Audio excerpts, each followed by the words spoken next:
Psalm 73 begins a new section in the book of Psalms. The Psalms are divided into five separate books, and Psalm 73 is the beginning of book 3. It's a psalm of a man named Asaph.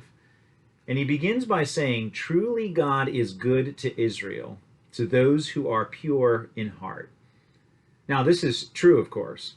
God is good to his people, and he's good to them at all times. And he is good to those who keep their heart pure, who follow after God with full devotion. And yet can be led to a misunderstanding of that verse if we think that if we just do the right things, follow the right rules, and try to keep as pure as possible, God guarantees that everything will go right with us. In fact, that's not the case at all. And the psalmist realizes that when things begin to happen, enemies begin to attack, and he begins to question the goodness of God. Now, this is something that we might experience as well in this particular moment with COVID-19.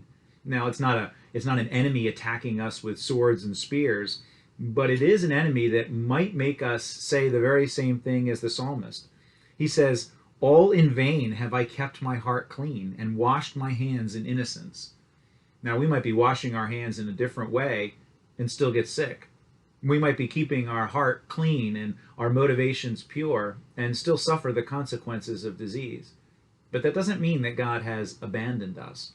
In fact, the psalmist realizes this when he says, "When I thought how to understand this, it seemed to me a wearisome task, not even something that you can wrap your mind around, until," he says, "I went into the sanctuary of God." He went into the presence of God, and there God helped him to see the ultimate victory that God has over all things.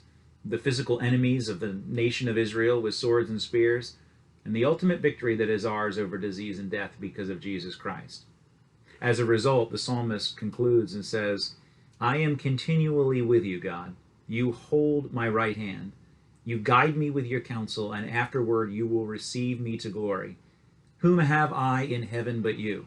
And there is nothing on earth that I desire besides you. My flesh and my heart may fail, but God is the strength of my heart and my portion forever." Have a great day.